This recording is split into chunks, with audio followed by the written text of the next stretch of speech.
Don't move, baby. Don't move. Please don't move.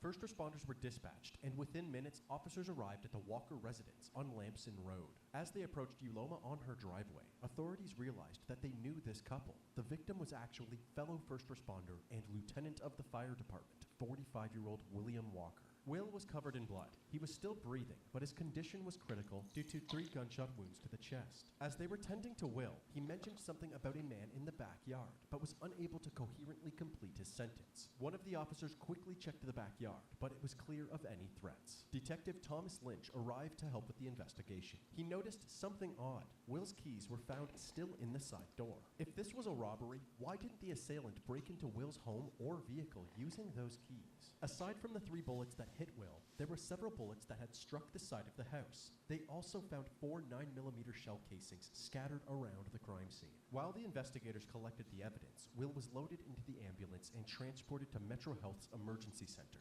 Yuloma was riding shotgun. Once they arrived, the officers took note of Yuloma's appearance. Strangely, she had no blood on her. This lack of blood made it clear that Yuloma failed to provide any first aid assistance to her dying husband, despite being a nurse herself. The officers attempted to speak with her, but they were interrupted by bad news. Will's injuries proved to be fatal, and on November 3rd, 2013... Parents, are you doing enough to get your child into a top university? Do you worry whether or not you're doing...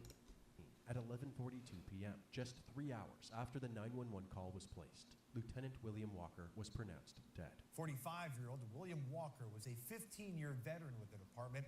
Walker was shot several times in the driveway of his Cleveland home last night. Walker's neighbor tells us she heard 5 shots. And here is what else we have learned. Sources connected to the investigation say Walker had a laceration wound in addition to multiple gunshot wounds in his chest. He died at Metro Health Medical Center. Walker's colleagues say he leaves behind a wife and 2 children. Following Will's death, the police brought Yuloma into the station for further questioning. So the reason we asked you to come down is because we never really had a chance to talk with you about, your Will's live together. Yuloma and Will met back in 2005. They instantly felt a connection. They were both single parents, each having 2 children from previous marriages. And they both had similar social circles due to their professions, Yuloma as a nurse and Will as a firefighter. In early 2013, Yuloma was diagnosed with breast cancer. This pushed the couple to finally get married, partially so Yuloma would be covered under Will's insurance benefits. Will was just a great person. Unbelievable. I'm not going to say he was perfect, but he was my perfect. I just want to find out what happened. I know this isn't easy, honey. How can we just go through what happened? On the night of the shooting, the 2 were packing their belongings for their upcoming move to a new home in Madison, Ohio. Just before 8:30 p.m., Yuloma asked Will to get some dinner from a nearby McDonald's. Upon his return, Yuloma heard shots fired and Will screaming outside. After running outside and finding Will on the ground, she noticed a suspicious stranger while she was dialing 911. It was some guy. I don't remember what he looked like. And I asked him, what did he want? I remember that's the only person I remember. Was he close to you? Did he approach you? He came in the driveway. Officers instantly had an idea of who this mysterious person may be. Will and Yuloma's neighbor was a 27-year-old man named Rex Coleman. Rex had an extensive criminal record and had multiple armed robberies under his belt. He also owned an auto dealership that Will was in the process of purchasing 2 vehicles from. However, after paying $10,000 for one of them, the vehicle never arrived. The detectives asked Yuloma if this conflict ever led to a confrontation between Rex and Will. She said no. However, there was a heated altercation between Will and some of Rex's acquaintances. There was no physical altercation or anything, just yelling and screaming? Yelling and screaming. She couldn't remember what this altercation was about, but from that point on, Will always carried a gun whenever he left his home. Something had happened and William had gotten his gun from underneath the bed. Took Pepe outside. To the dog? Following this interview, they hunted Rex down and brought him to the station for questioning. He denied any involvement in Will's shooting and provided an alibi, a pizza date with his girlfriend. Police were able to confirm this alibi, and nothing suspicious was found while looking through Rex's phone. Therefore, Rex Coleman was ruled out as a suspect.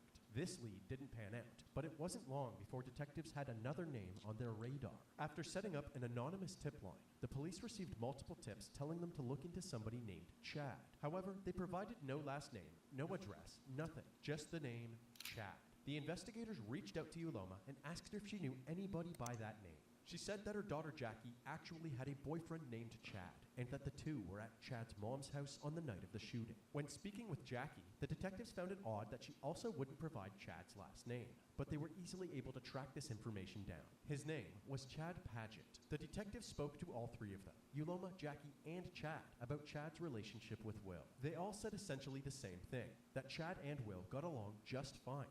However, when asking Will's co-workers about this relationship with Chad, they all said the opposite, that Will thought Chad was a lazy punk that's not good enough for Jackie. These contradictory statements puzzled the detectives. Why were Uloma and Jackie vouching for Chad if he was... And that is a start of the end for them boys, right then and there. Clearly on Will's bad side. Everything so I feel like, listen, I feel like if you're gonna do this, you can't say some stupid shit like that. Especially like when you know niggas gonna say the opposite, like, oh yeah, other people gonna say they seen y'all argue. Y'all can't hide. There's certain truths you can't hide from. Like, my old boy tell me sometimes, bro, no matter what lie they say, at the end of the day, the truth gonna come out eventually.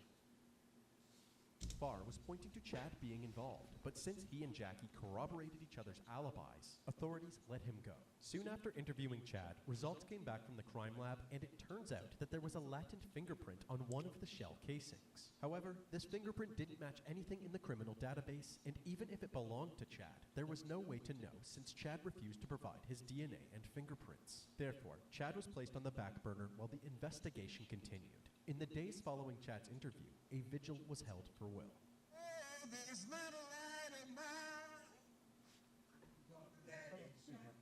Hundreds packed Lamson Avenue for a candlelight vigil for Cleveland firefighter Lieutenant William Walker.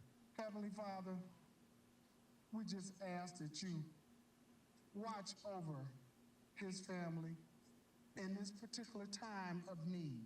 He was a great firefighter, great paramedic. He represented us well. And I could tell you this, that I'm a better man for having known Will Walker. I'm really emotional right now, but I just want to thank everyone for coming out to support my brother. He would gladly, and I know he's gladly appreciating this right now. Thank you. I love you, Will. I put my life on the line for the fire department. I've never done the things that he's done for this community. And somebody know what happened. And they're listening right now.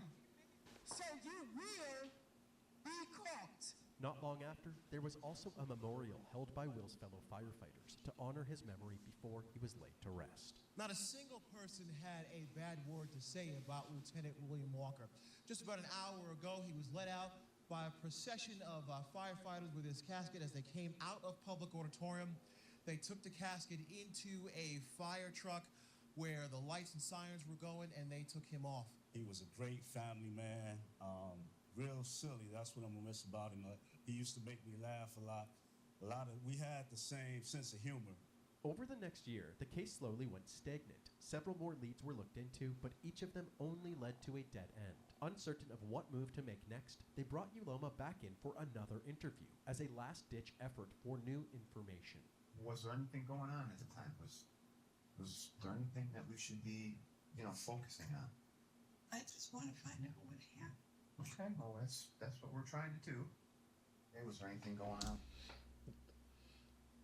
Isn't that a tell sign she ain't help her nigga out when that nigga was dying on the floor? That should me though. Finances? Maybe we have a problem. How's your health been? Your health all right? I know I've been to the doctor. It's not going. The detectives found it very strange that someone diagnosed with late-stage breast cancer hadn't gone into the doctor recently.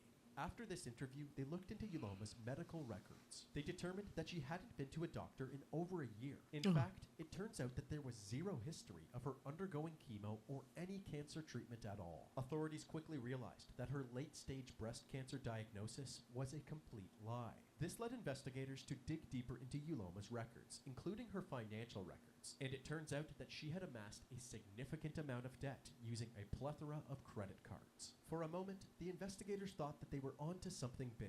Perhaps Uloma had faked her diagnosis so that Will would marry her. And once married, she killed Will to collect his life insurance payout, thus solving her crippling financial situation. But they quickly learned that the beneficiary for Will's life insurance wasn't even Uloma, but rather his ex-wife Rita.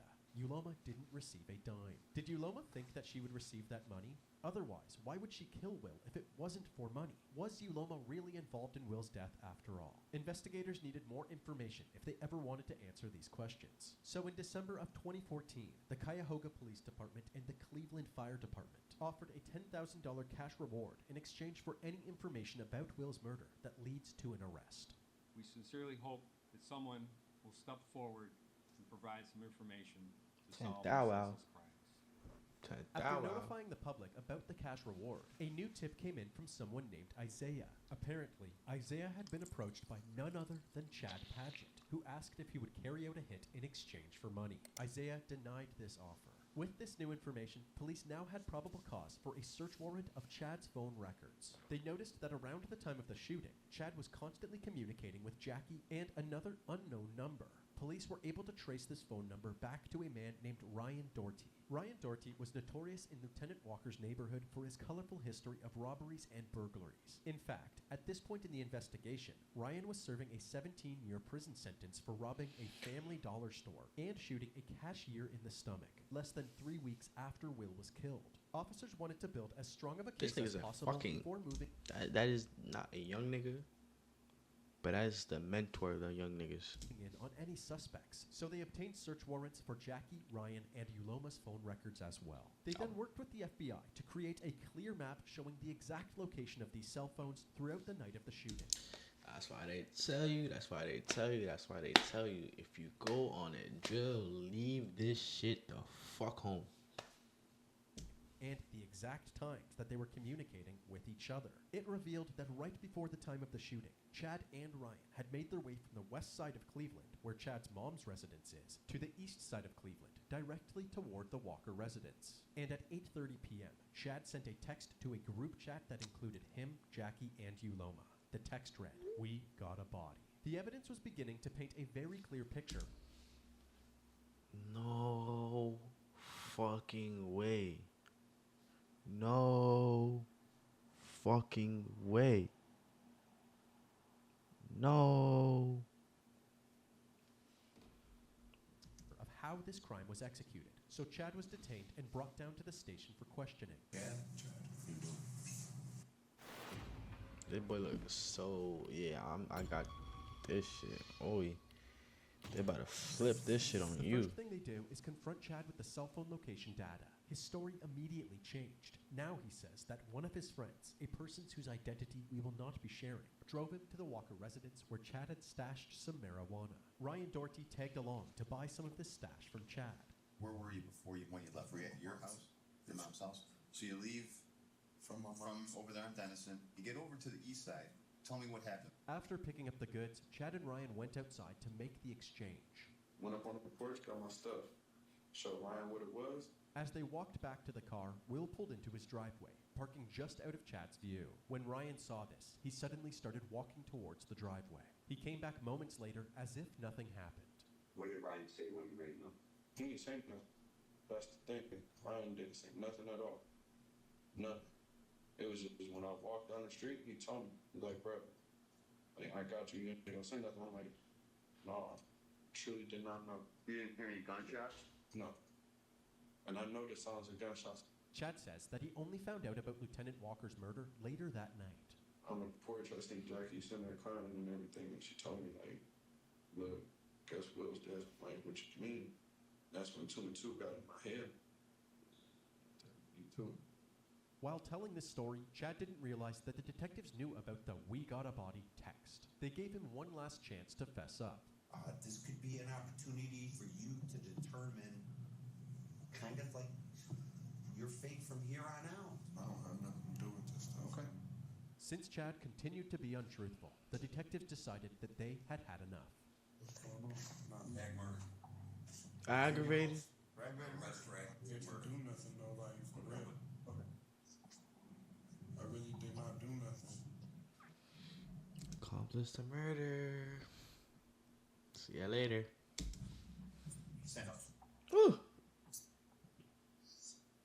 didn't go quite how you anticipated, right? Never even did nothing. Following this interview, Chad Padgett was charged for the murder of Lieutenant William Walker. His DNA samples and fingerprints were finally collected. The fingerprints were then compared to the ones found on the shell case at the crime scene. It was a match. Oh, I was about to say under over. That's his friend. Oh my God, you just sold yourself. You put a bullet in this nigga? Oh my God. Yeah, you're booked. Bye. Suggesting that Chad was the one who loaded the gun. After being thrown in jail for a few days, Chad's mother contacted the detectives saying that Chad wanted to speak with them again. He was ready to tell the full truth. Wherever you feel comfortable, sir.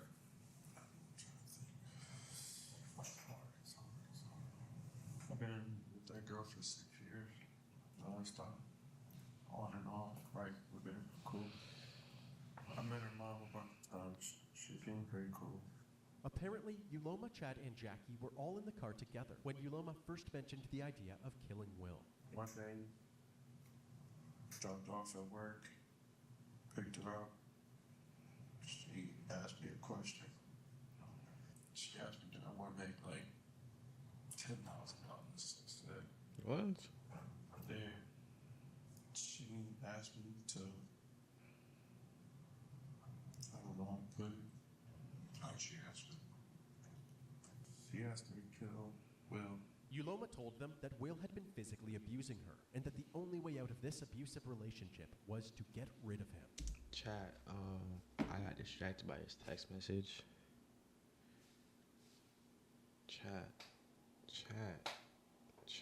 I don't know if you could see that.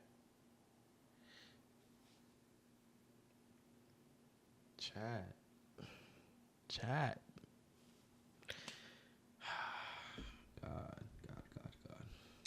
Man, I was on $10,000, dude. This money was running through my head. Uloma told them that Will had a $100,000 life insurance policy and that they would get paid once the job is done.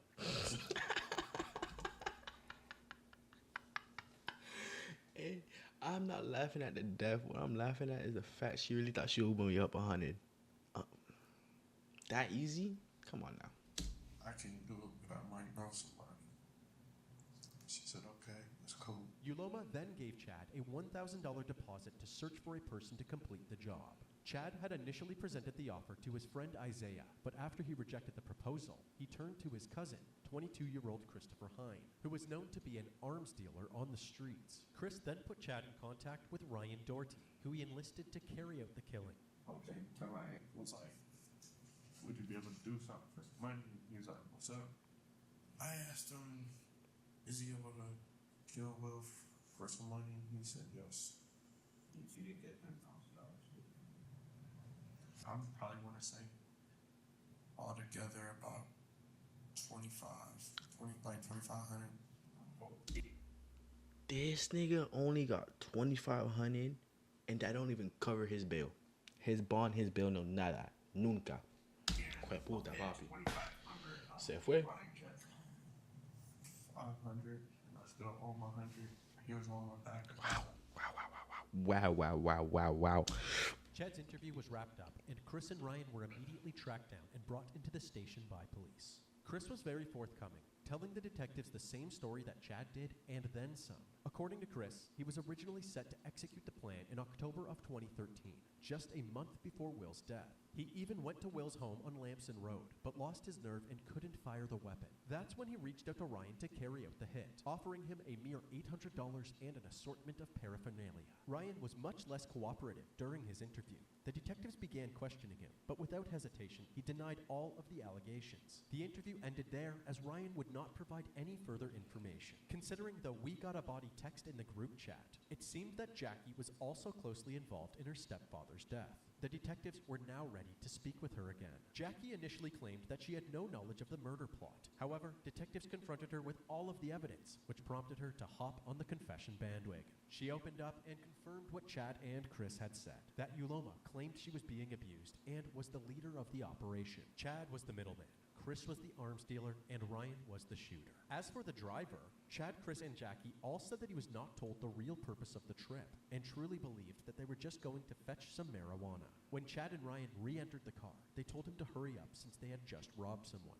Furious, he ordered both men out of his car. They complied and their friend drove off. The two then took the train home, back to the west side of Cleveland to meet up with Jackie and Chris. Jackie also told the detectives that after everything was all said and done, Uloma never actually paid anybody the full amount that they were promised. Jackie was then also taken into custody, so there was only one person left, Uloma. However, there was one problem. Authorities were struggling to find Uloma. Any attempts to reach out to her were met with no response. In an attempt to hunt her down, police reached out to Uloma's inner circle, and apparently a close friend of hers had reason to believe that Uloma had fled the state. She said that several months after the shooting, Uloma had asked her to help store some of her family's belongings. The friend agreed and rented a storage unit for about $800.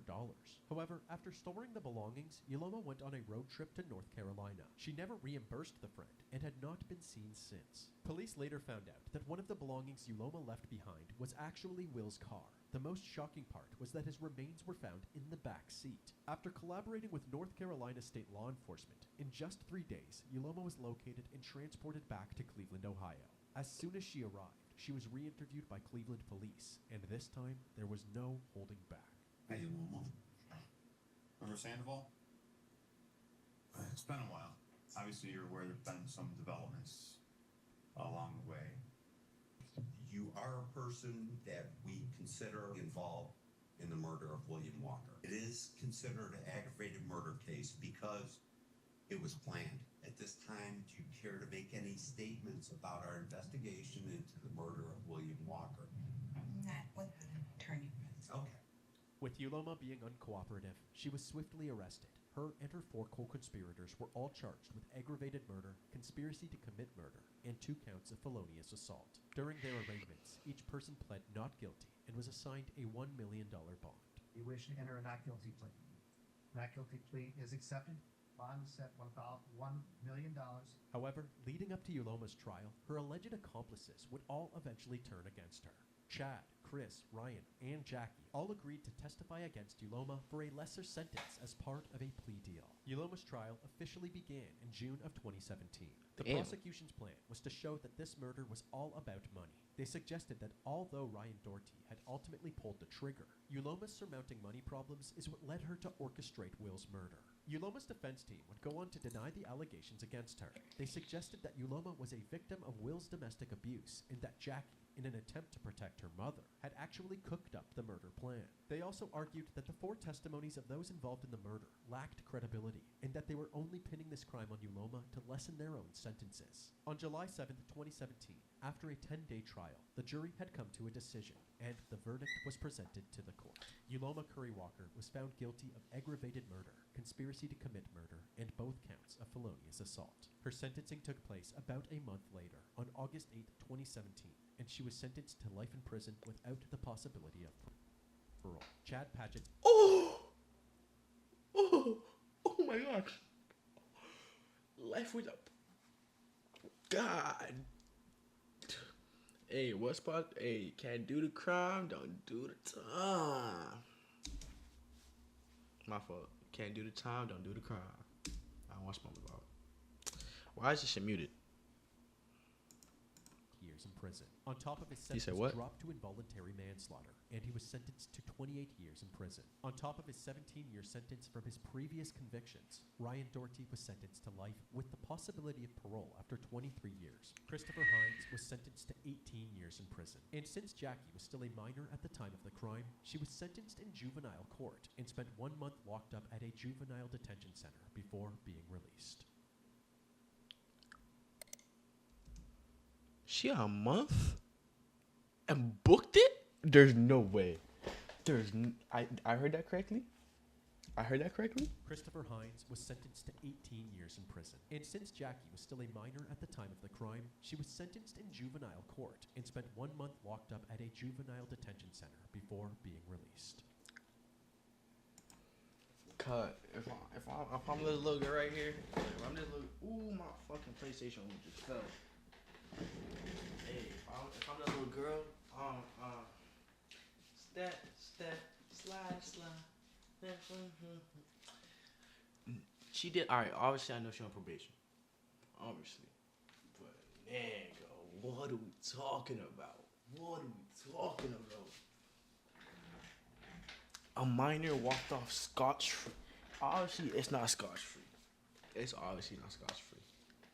But Nick, a month, and then what? A month, and then what? Chad, okay.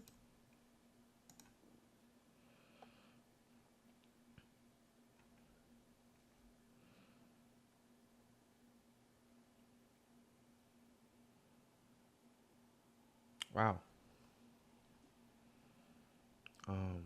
Wow. Wow. Hold on.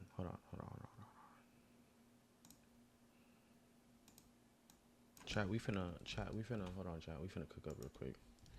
Yo, this diamonds, wow.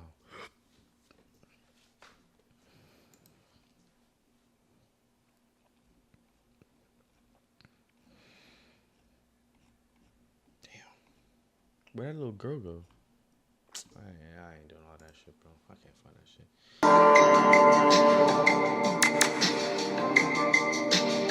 Yeah, I'm gonna try.